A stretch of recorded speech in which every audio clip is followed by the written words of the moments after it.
guys, how's it going? Welcome to this week's recap video. Today's video is sponsored by HoseLink, and you guys, they have retractable hoses that make your life a whole lot easier. So, if you're kind of just sick of your hose being a mess on the side of your house or coiled up in a pile on the ground, these just make it so much more like contained. And then you pull your hose out however far you need it, and then it retracts itself right back in. It makes the job easier physically, and it looks a little bit more tidy. And if we can do that for whatever we can in life, I feel like that's a good idea. So they've got a couple of different sizes, 82 and 50. And a couple different colors. And then all the accoutrements, depending on how you want to, attach it to your wall. And they always come with like a spray nozzle. Yeah, and we'll give one away too. So leave a comment below. Cool. Let's jump into the videos from this past week. The first one was creating a tiered fall container for maximum plant interest. So in that video, I actually planted up two sets of containers, one set of 10 along our east fence line. And that's where I did the tiered effect in where I took a little piece of cardboard and made a little ring in the center of the pot and then filled that ring up with more soil. So it then kind of created an extra layer so I could bump my center plants up a little bit. And that way, like those Dusty Miller that I put in there, they will grow, but not like they will in a spring container, because in spring you're planting when it's cold and then it's warming up. So the plants, start to flourish. In the fall, you're planting them. They might like expand a little bit, but they don't have enough time to do a whole lot. So bumping them up just helps create that oomph. Have you ever done that before in a container outside? Like, I know you've done that kind of like in fairy gardens and succulent arrangements before, but a lot. I don't recall ever seeing you do that in an actual like outdoor permanent arrangement. Right. You know what I mean? I don't think I have. I would not do it for a summer container, because I feel like in this case, maybe in a summer container you could do it if you were using like a plastic or something that would hold up. Cardboard, this is a thick cardboard, so it will hold up for fall and probably through the winter. Don't you think though the roots of a summer container would actually like bind the soil and it wouldn't even matter if it was mounded? Maybe you'd have watering issues. Yeah, I don't know. It'd be interesting. We should try it next year. We could try it. So I did those with corn, Dusty Miller, some white kale, and some ivy. They're very just like sleek and all the same, which does it for me. And then I planted the two shallow urns behind the Hartley with some lemon yellow and orange pansies and some ivy. First question is from Jennifer. Could you review how you store your bagged soils / fertilizers? Most of the time I just use it right away, but if I find a good deal in bulk, I'd like to know options, do's, don'ts about storage. I think keeping it dry is probably number one priority.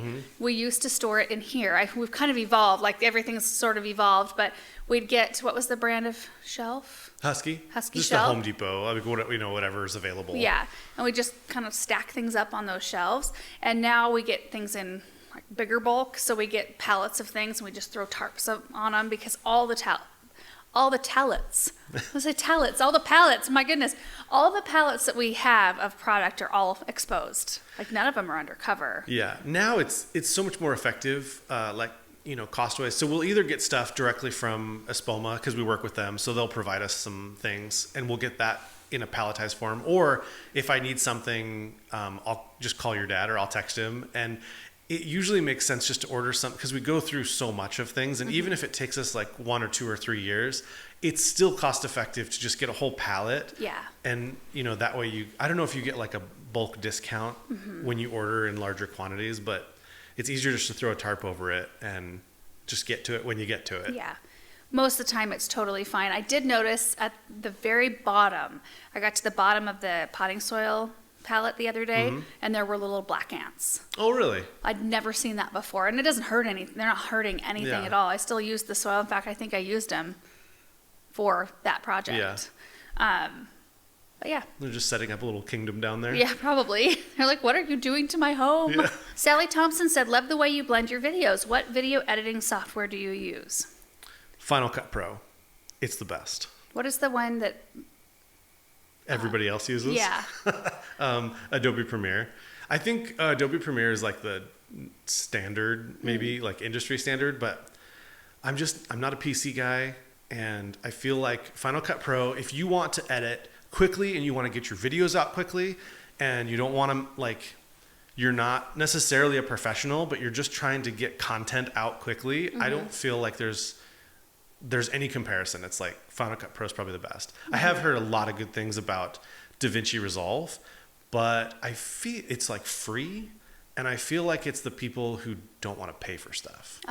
So maybe it is good. I don't know. I haven't used it, but whenever something is free, I'm kind of always just curious, like, how are they making this free? Is there ads or? Oh, sure. Because that's usually the exchange when something. It's like Yeah. our videos. It's like you can watch our stuff for free, but there's ads. There are ads, and that's yeah. what pays for everything. Right. So or like Final Cut Pro is $300. So instead of ads, you pay the money. Right. Crystal said, really appreciate your videos. They help me so much with my inspiration. I have quite a bit of gravel in my landscaping in Florida. Even with high quality landscaping fabric, I still struggle a bit with weeds coming up. Do you spray all over your gravel, or has it been down so long that it's choked out all the weeds? No, we still get weeds. We have been using the Captain Jack's Dead Weed Brew mixed at the highest level of concentration. So I think you can get it in a ready to use, right? And that one's typically not mixed at the highest concentration, so you will not have the results like you will. Or at least last we checked. Last we checked, yeah. So I would get it in the concentrate, and then also get yourself a spreader sticker. So you do the highest mix ratio of Captain Jack's Dead Weed with the, I can't remember how much, 1 ounce of spreader sticker per gallon. It says on the bottle. Yeah, I might be off on that. But mix those together. The spreader sticker will help the Dead Weed Brew adhere to the leaves instead of beating up and rolling off. And we've had really good results with that. And Or it's like I'm sorry. No, go ahead. I was going to say that the active is like is it iron Fe? Something? Yeah. I can't remember. There's the dead weed brew and the dead, Not Dead Lawn Brew. isn't it? It's just maybe Lawn Brew. Lawn brew. There's 2 different ones. They're both for organic gardening. I feel like they could be better in their naming scheme. Maybe so. It gets way too confusing, especially because there's dead bug brew, dead weed brew. Like you could easily Yeah. accidentally mix those up. They should make the names not the same. Yeah. It just needs to say organic broadleaf weed spray. Organic broadleaf / grass spray. Like just say what it is. Yeah. Exactly. In large block letters. Sure. That would be helpful. Yeah. Cheryl said, forgive me if you've answered this 1,000 times. How do you repurpose the soil you removed from planters? I don't mind getting asked questions 1,000 times. And I do notice there are some of you guys who see all of our videos and hear these questions asked a lot. But, oftentimes, even if I have answered it, who knows when I answered it last? Yeah. It could be buried in the middle of a recap 2 months ago. And so it can be hard to find the answers. So I don't mind. Well, and answering things it's crazy when occasionally. you look at the analytics. There's thousands of people following, new people every month that are following. So you think about all the people that haven't, they're new and they're following along Right. and they're wanting to know how things, how we do things, or trying to learn about gardening. And so yeah, it's you kind of have to when there's new people on board all the time. Answer them occasionally, and those of you guys who already know the answer, you could probably just jump on and answer it for me. Yeah. So usually what we do with soil that has been removed from planters is we just find somewhere to spread it out in the garden. I mean, that's basically what we do. If we've had something that's had spider mites, though, it's bagged up and it's thrown in the garbage can. We don't try to compost that or anything that's had an issue. We don't save any of the plant material or soil that has been in, because we don't want to harbor over any eggs of the insect. A user said, question, planters are great. How far in advance do you have to plan the layout and order the large 60 each quantity of the large kale? So usually for spring and for spring, summer, and fall, I have one order for each. We placed our annual order for next year Yeah. 2 weeks ago. Yes, we did. And this next year, I'm doing far less planning. I'm just ordering 2 flats of this, 3 flats of that. I know I'm going to use 5 flats of this somewhere because I just want it to be a little bit less planned. Mm-hmm. If you're doing 10 pots and you want them all to match, that definitely is something that you have to plan for. So that one I did plan for.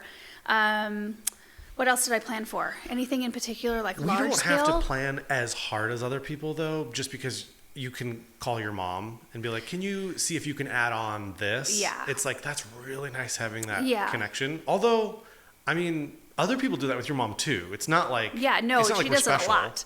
Well, and this area in particular is Proven Winners heavy. Like, it's easy to get a hold of Proven Winners plants, which is a lot of what we use, and especially in our annual containers. I mean, you can go to any pop-up greenhouse and you're going to find Proven Winners in there. Maybe not the vast array that you would find like down at my parents' garden center, because they can order a lot of the newer stuff and things like that, but you can find them. So I don't really stress that much about like quantity. That's true. When we plan for the college and things, I do have to plan Yeah. early for that. So for the kale, I think I had maybe placed my order 1 month ago or so. My mom will usually call and just say, hey, I'm going to place my fall order. I just emailed you the availability. Take a look and, put together an order if you want to. So then I do order, like I've got stuff in the greenhouse, but to put in other planters, but everything looks so good still. I know. Like, And it probably will too. I saw at the end of the I 10 know. day, there was an I know. 80-degree day. I know.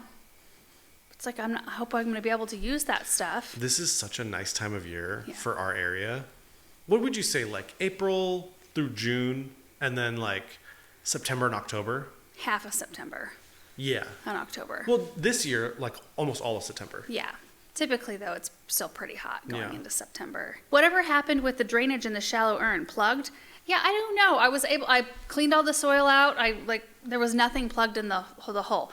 I did, however, shorten the amount of drip. It had 9 emitters in each one of those runs for the tiny urns, and I got it down to 3, I think, per. And I've popped them out. Really? It's like that zone. It's like pushing all the water to those 2 little urns. That's so weird. Are they connected to the end? I wonder if there's some like mistake where they're going off twice. I mean, because that can happen with like crossed wires, Yeah. where it's because there was a zone that I found that was going off twice when it was only, obviously it was supposed to go once, but it was like Yeah. when you let's say you do like zone 70, it goes off, and then when you do zone 72, it also goes off along with 72. You know what I mean? One of those kind of crisscrosses. But should I'd look have into to, that. yeah, I'd have to do some research.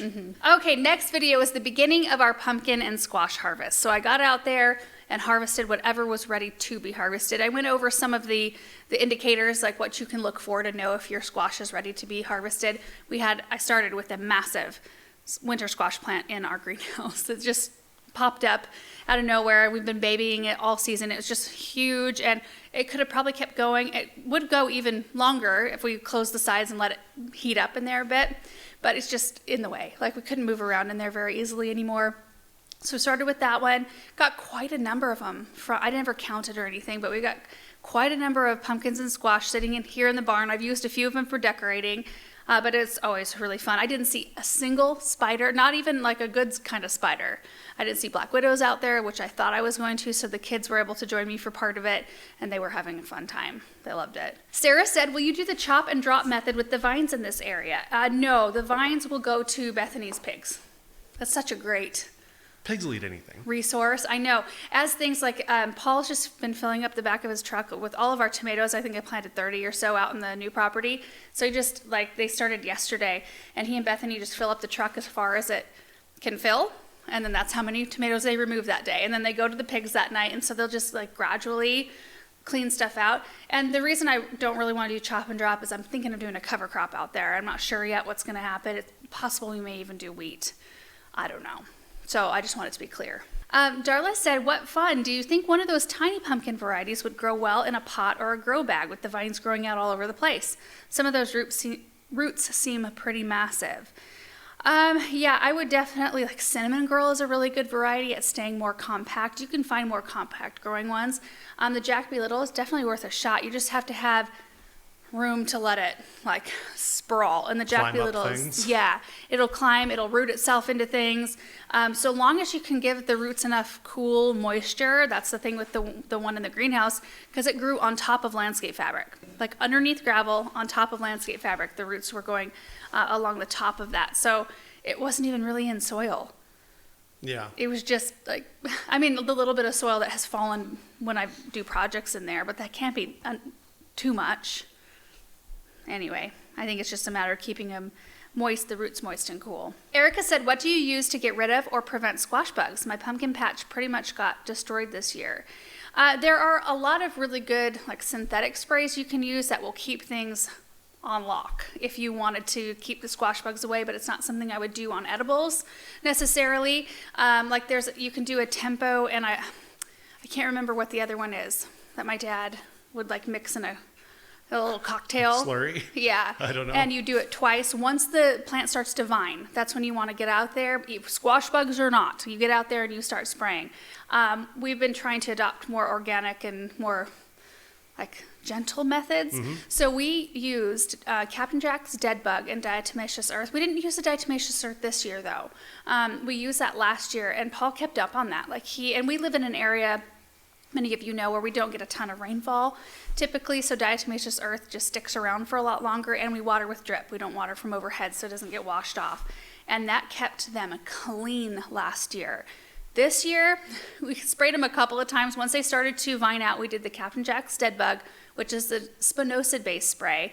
And we did that a few different times. Didn't keep up on it though, but I think once you get past a certain, like the fruit start to set, they start to ripen, and then we relax on everything.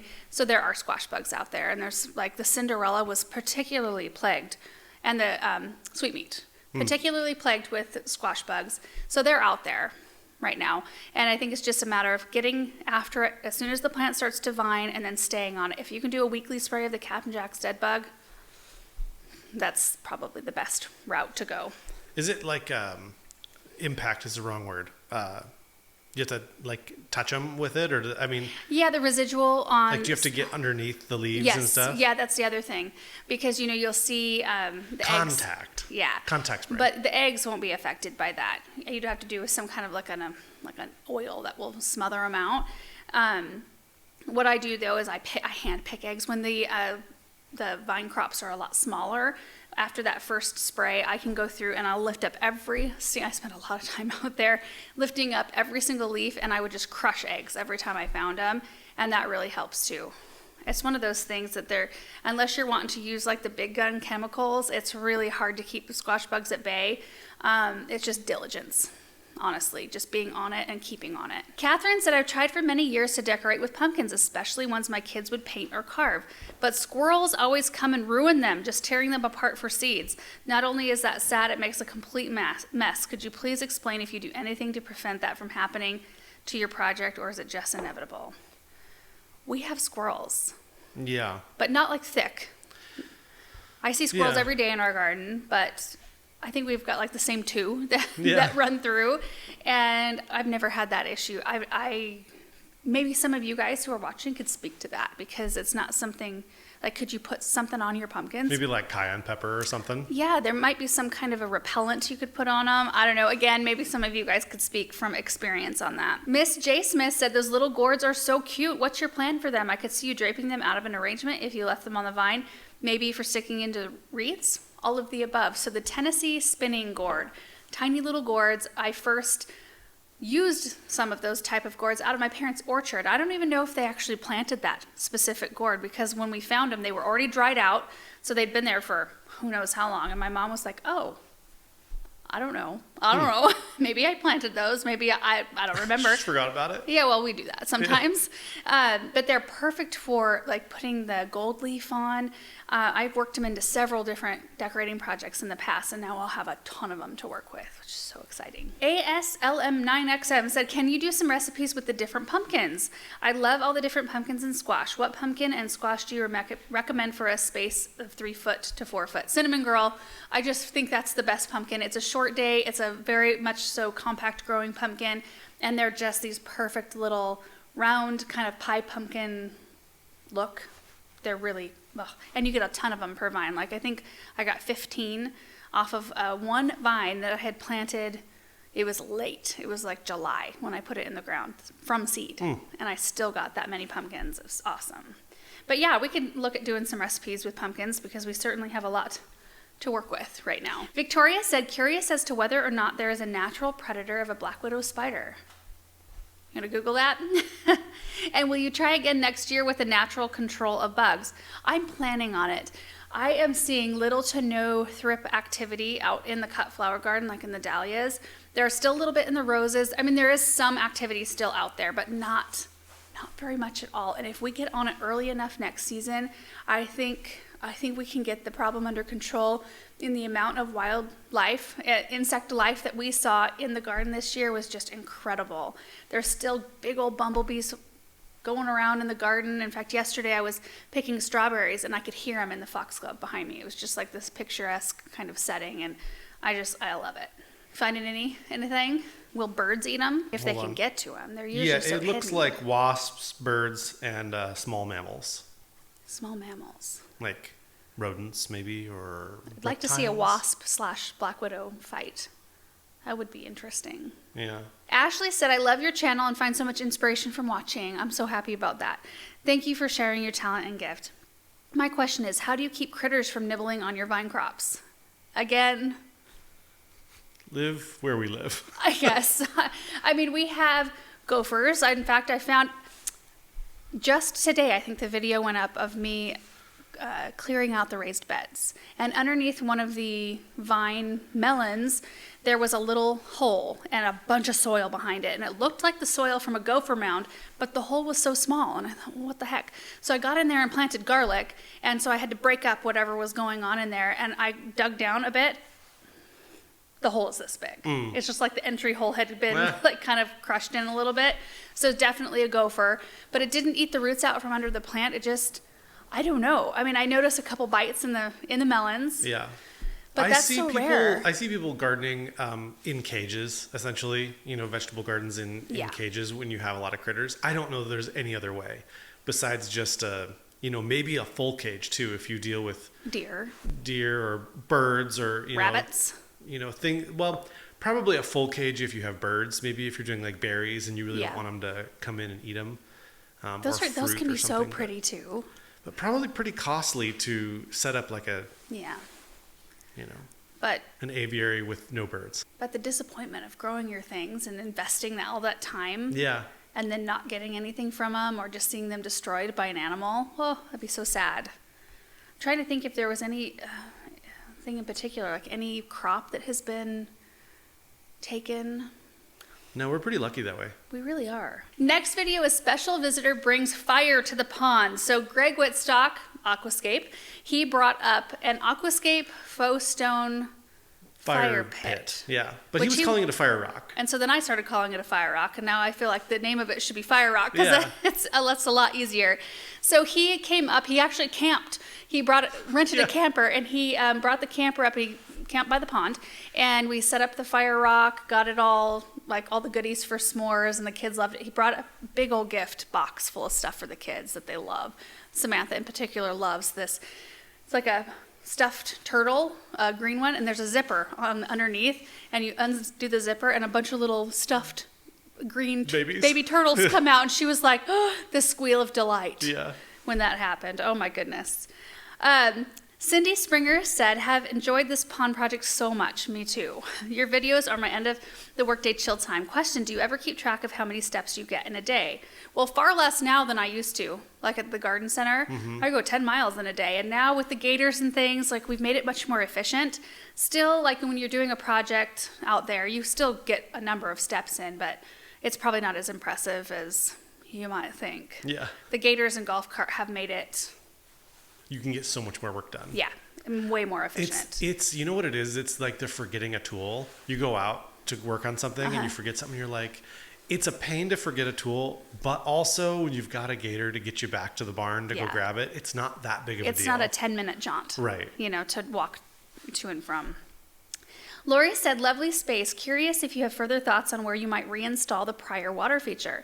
I do. I have a location in mind, but we have to get a structure built first because it's going to go next to the structure, but all of it's so loose.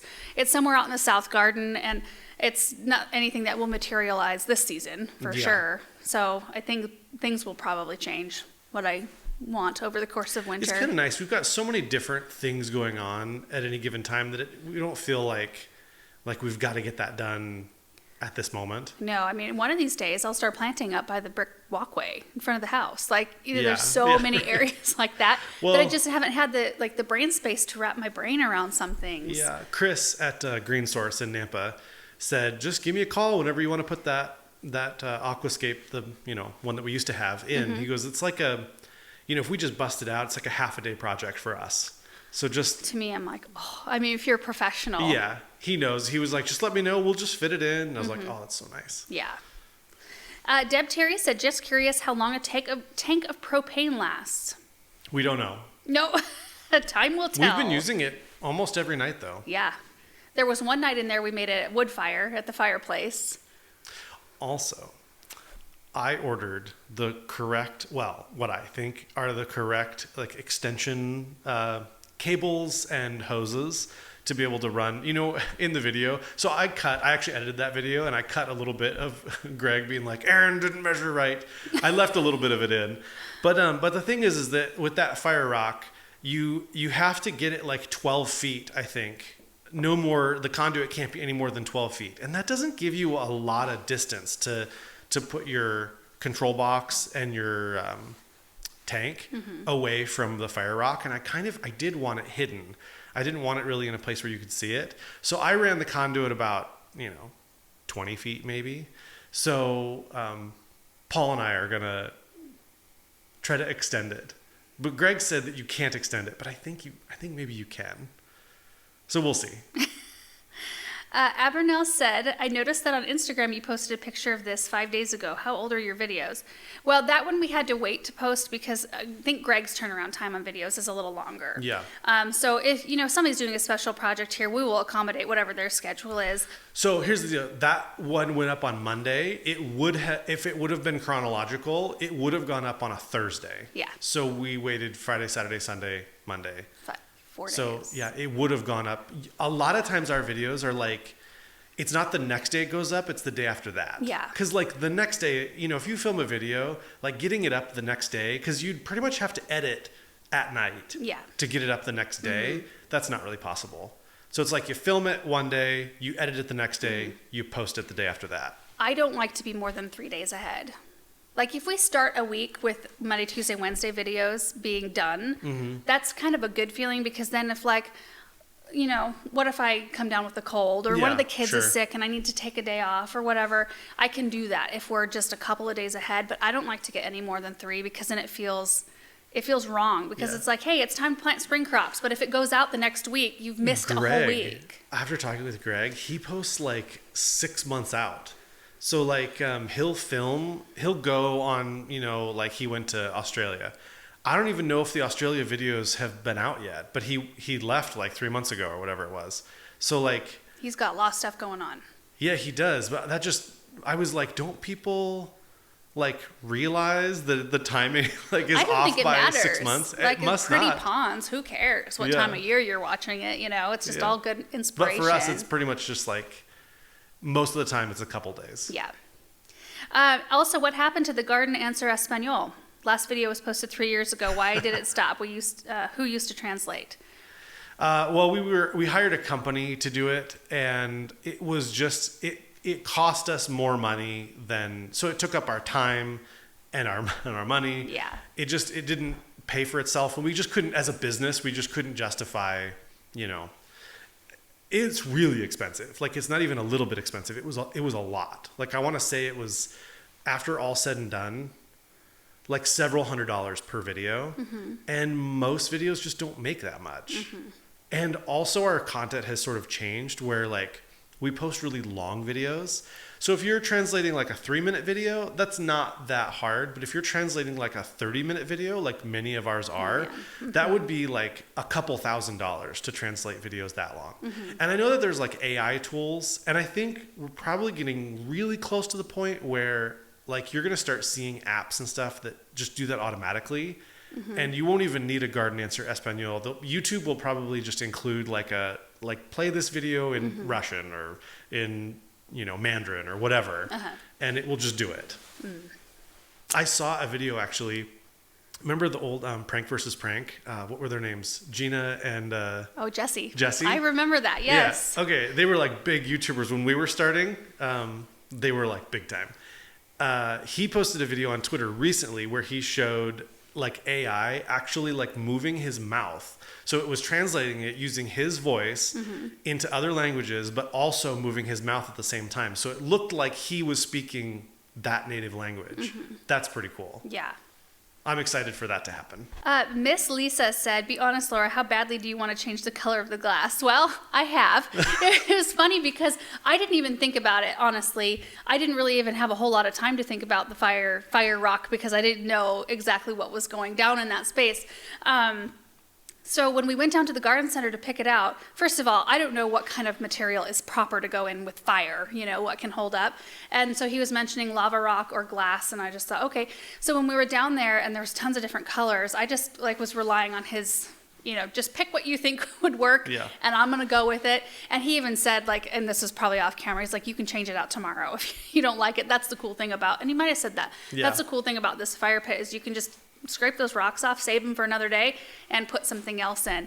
And so the blue, the kids thought that was pretty fun and sparkly. And it's definitely like water vibe. Somebody said the blue looked like the blue of a outhouse, like the blue, like blue water, Yeah. I'm like, well, once you say it, I can't get that out of my brain. So we did take the rock. We had it there for about a week. Yeah. Because the video was, So we had the blue stones in there and we enjoyed it and sat out by the pond. But he knew, and I paid for the rock, so it's not like I was. Because somebody, I can't remember on what platform it was. Somebody was like, "That is so rude that you would do that to Greg." It's not rude. Yeah. Anyway, so I told him I probably want to do something amber or something like that for fall. But I think too for pictures and stuff, the blue really made the whole thing kind of woo. Yeah.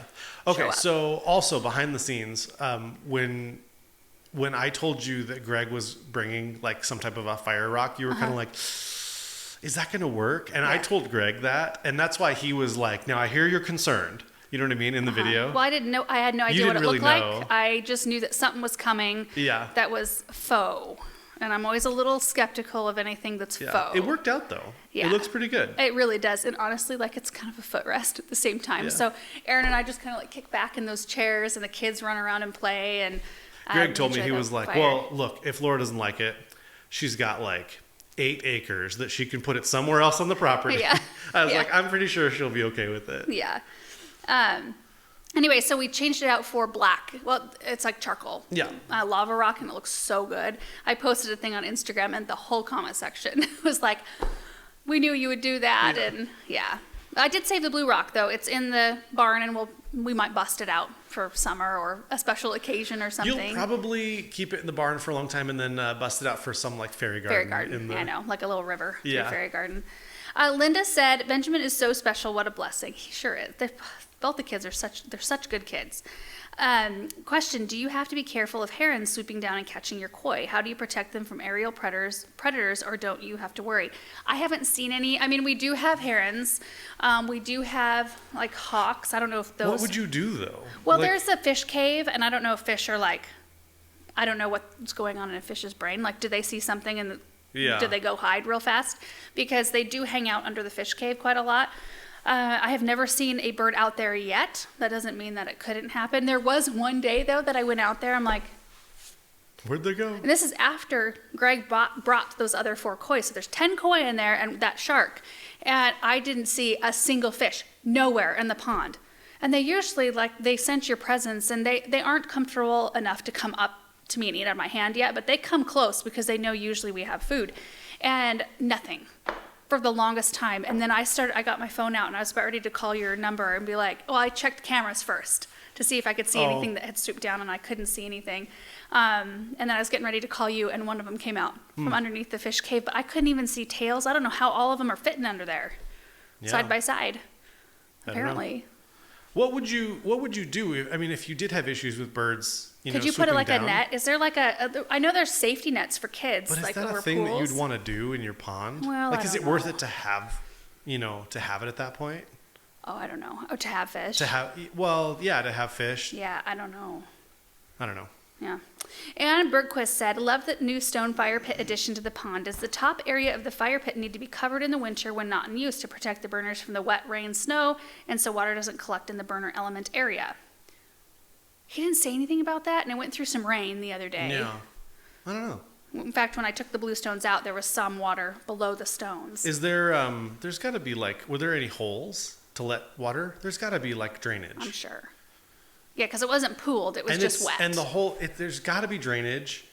And I haven't looked at it closely, but and then the hole underneath of the faux rock is, well, Hollow. we showed it in the video, it's hollow. So if there's any holes at all, and I would think you would need some holes. Yeah. So Jessica said the fire pit is amazing. I would love a link to know where to get one of those. Did we put a link yeah, below it's in the video. Random fall question. I have planted fall bulbs and some of my bulbs have sprouted and are coming up. What should I do about this? First time I've ever planted bulbs and I'm not sure if I've messed them up or if I can do something to make sure they come up in the spring. There's really not a lot you can do. I have some coming up too, some leucogems out in the south garden. They're pushing through, like we've got leaves like this. You can mulch up over those leaves if you want so that they don't sustain a bunch of winter damage, but most of the time they'll come up and then their growth will stall because it'll get too cold, and then they will, unless you live in a very warm climate, in which case your season may be off from ours, but most of the time the bulbs will just kind of pick up and keep growing, kind of like garlic does for us. You put the clove in, we'll probably see growth because it's so warm still here. So we'll see some green growth up above the ground. It'll chill for the winter and then it'll keep growing in the spring. Sometimes in a more cold winter, the tips will be brown, which is a little bit of a bummer, but it doesn't hurt the health of the plant really. Next video is pretty fall planters and new sedum for the garden. So in that video, I did, the two kind of Halloween vibe planters up in the Versailles garden and the two black estate square planters in front of the cut flower garden. I did the tiered thing in those so that I could get a little bit more height. And then I planted some midnight velvet sedum in the south garden along our stone pathway, and it's very pretty. And now that I say that, I don't think I ever asked Paul to drip it in. Oh. It's probably fine. It's been pretty cool. Yeah, I haven't even been watering like the phlox I put in the other day. I didn't even water it when I planted it. Really? The butterfly bush, I didn't water it when I planted it. The soil was so wet. I just thought all of these plants really don't want to be sitting in a lot of water. So I'll let them kind of soak in what they can. And it's so cool at night and cooler days, it's not going to shock the plant. Lydia said, Laura, did you paint the big black pots? They are looking so fresh. I did not, and they were looking fresh, probably because the sweet potato vine was creating quite the cover, the protection around those pots throughout the summer season. So yeah, I was actually surprised because I checked them out. I looked around just to make sure they didn't need to be freshened up. It's been a while since I painted them. Yeah. Bobby said, I love your Halloween planting. Do you do any watering after the snow starts falling or when you turn off the watering? Yes, we still water anything in containers every 2 to 3 weeks. Rain, snow, or sunshine. Not if it's raining, because we don't freeze for very long typically. And if it's really wet, you'll skip. Well, it depends because it's deceiving. A lot of times, I remember working down at the garden center, we get a little rain and people are like, you get to skip watering. Most of it gets deflected off of the top of the containers. So it's a situation where you have to at least check every 2 to 3 weeks. If it feels wet, you can move on, but if it looks like it's dry and hasn't received a ton of water, then you might need to water it a bit.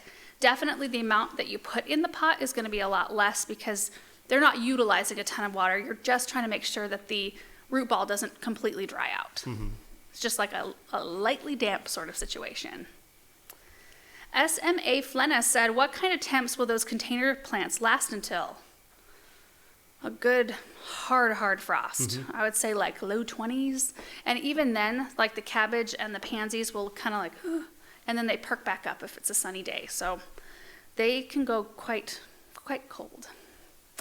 Annette said, can you cover the dahlias again but treat them with beneficial mites before you cover them?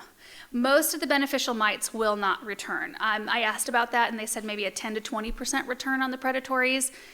So it's not something, until you've built up your population, which, applying every year, you probably won't see higher numbers, and we're just not going to cover the dahlias. I'm not going to risk it because that just threw out a whole year of being able to give away stuff, which honestly, I talked about this in my video that I filmed yesterday, has been a little bit of a relaxing relief for me because just knowing I get to look out at it and enjoy it, which that's why we garden for the most part, right? We garden because we enjoy growing things. We enjoy looking at the beauty of it. It's been so nice just to be able to do that and not worry about, do I have enough jars lined up? Do I have people that can come, and help with this? Are we giving enough of this stuff away? Just relaxing off of that. It doesn't matter. In the end, I was just getting to be I was feeling I don't know why I was feeling stressed about that. Well, I know it because it feels maybe like wasteful or something. Like, Not to me. This really? year has been like a zero waste year. Yeah. I've enjoyed the heck out of it. I've enjoyed just the whole feel of this space more. Yeah. Not having to worry about that. And part of me doesn't like to do Free Flower Day videos and stuff because it seems so focused, and maybe I'm thinking about it wrong because it's not the way I'm really feeling about it when I'm doing it, but putting it out there like, look at me and all the flowers I'm giving away. Yeah. It feels kind of gross, to be honest, and I just wanted to not do that. I thought about that a lot because of Mr. Beast, you know, because like his whole channel is, you know, practically dedicated to like, look at me giving stuff away. Yeah. But also, I think that it's okay. I think the world would be a better place if everybody, like if you made everybody like that, I think the world would actually be just fine. Sure. If everybody was giving things away, even with bad motives, like not that you have bad motives, but you know what I Yeah. mean? If people were like wanting their praise for doing good, it's like, well, if you're doing good and if everybody's doing that, it'd be fine. Yeah. It's just one of those weird Yeah. areas. As long as you're not the type of person who, if you don't get the praise for it, that, you know. What I would much Get weird. rather, like, probably not. I would rather, like, do it and not film it. Yeah. But then it's kind of hard because, like, we share what we do. Yeah, we share our gardening journey, and like we're growing all of these things so that we can do that. It's just that weird area. Just title that one video, "Look Away." Look away. Don't watch this one. Yeah. But so we are going to dig, and I am working on identifying all the dahlias. It is crazy the amount of mislabeling we have going on out there, and not from us confusing a little bit from us confusing dahlia tubers, because things just get handled so many times, and it happens. But like new things, I'll get a mix. Like I showed this, I think, in yesterday's video, but we got Linda's mix, and I got 5 tubers. I made the label, I put it in the ground, I opened the bag of Linda's mix, and I popped them in the 5 holes right there. The 2 that came up out of the 5 that I planted are Sweet Natalie, which is not part of the Linda's mix. Like, well, I'd rather them be Sweet Natalie because I've got a lot of other dahlias that look like the ones that come from Linda's mix. But yeah, so I mean, if I would have let them all die back without blooms on them before identifying them, I would have just assumed, like, I can't remember all the different colors on all the different plants out there. So I would just have labeled them Linda's mix and then wondered next year after they came up why the heck, the labeling was wrong. So anyway, I'm working on slowly doing that, and then I follow each one. I start at the base of the plant, I follow it up and verify the flower and label it, whatever it is. So anyway, Sal said, do you get trick-or-treaters coming out to your property? No. Are there any future indoor interior projects coming up on your videos? So no on the trick-or-treaters. And probably as the weather gets cold. What? Indoor projects. Oh, yeah. In fact, I was actually thinking, maybe today, maybe not today. I don't know. I was thinking of doing some arrangements for our mantle out of just flowers that you can dry that will look good up there for a while. Might do that. Elsa Fisher said, did you adopt Douglas the cat? Well, sort of. He's kind of adopted us. He follows us around like a dog. He and Russell, when we go on walks, like, it's the 2 of them. They stay apart from each other. But like Russell will be on one side and Douglas will be on the other side. And Douglas is pretty dominant. I wonder if they'll get to be friends eventually. I don't know. They fight. Like, they'll eat within a couple feet of each other. Yeah. And then they will fight. Whew. Debbie said, haven't seen your espalier pear tree recently. Do you still have it or moved it to a different location? I still have it. It's still in the same location. We still plan on moving it one day. You know what's kind of keeping me from it is the fact that we have to dig a big old hole. Yeah. I don't want to dig a big old hole. I need like a mini excavator. Well, me and Paul can dig the hole. I know, but I feel bad for anybody having to dig that big of a hole. Yeah, you hate asking people to do physical labor. I do. That's I just like a mental block in your mind. You're like, if I have to ask someone for help, I just won't do it. Or do it myself. Or I'll do it myself. Yeah. Okay. Julie said, not sure if this question will get answered, but since potting mix is essentially soilless and without nutrition, why do they need it changed out? There's stuff in there. There's nutrition in the soil. Yeah, it's not. It's not nutrition less. Yeah. Iron Fox said, "Love your garden so much. Is it okay pruning boxwoods in October?" No. Okay, I'm from Ukraine, by the way, but my boxwood's still messy, and I'm guessing it's okay to prune them right now. It depends on your weather. There is a very, a fine line between when it's hot and when it gets too cold. And I think we hit ours just right. What day were we doing that? It was the same day we had a lot of stuff going on. There was boxwood trimming going on. Yeah, it was like 2 weeks now? 2 weeks ago? 3? Yeah. It hit a certain mid 70s, but it still was 50s at night.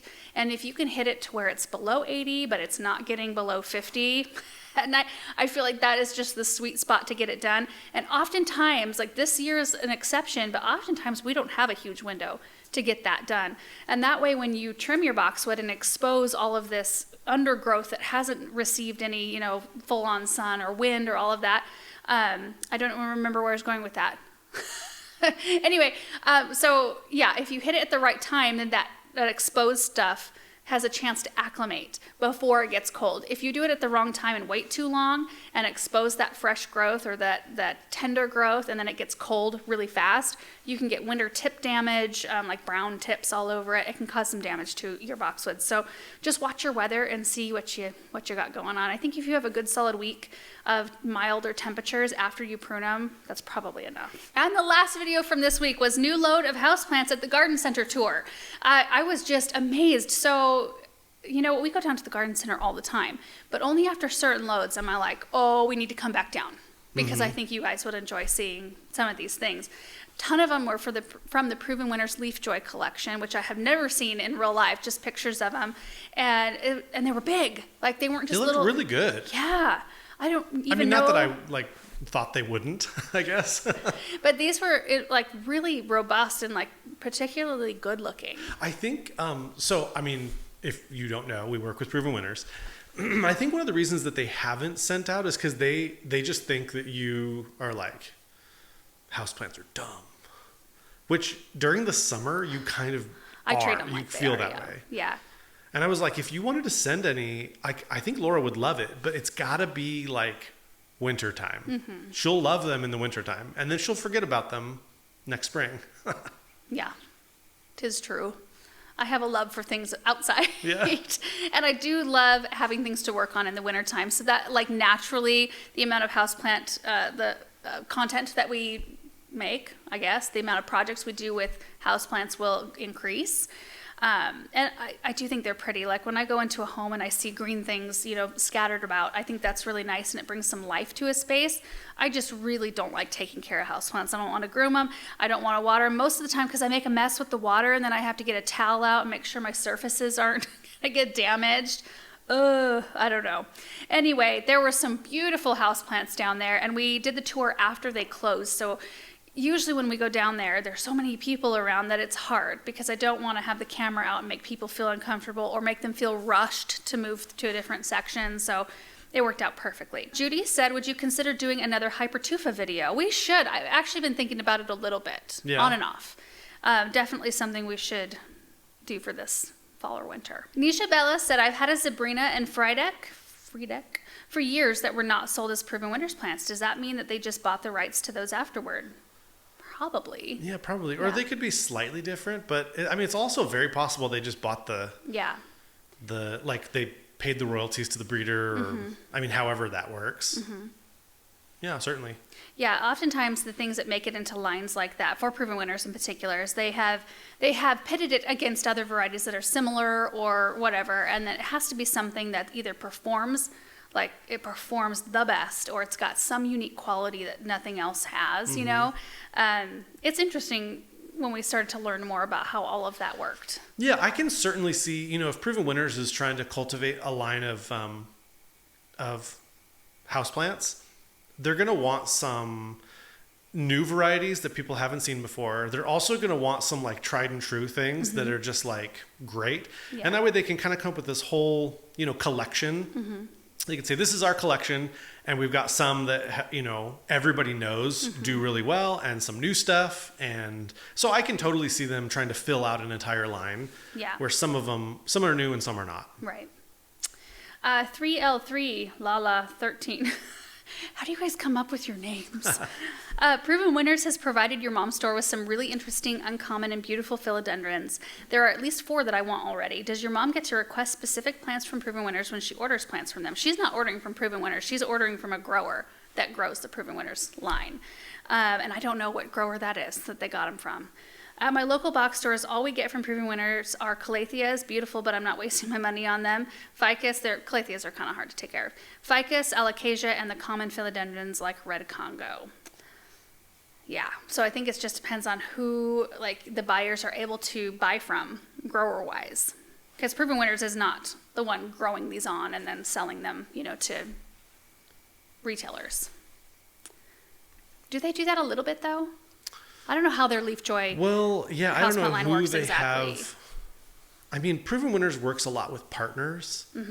So it's like they might have a houseplant grower that's like their main houseplant grower. So I don't know how that works.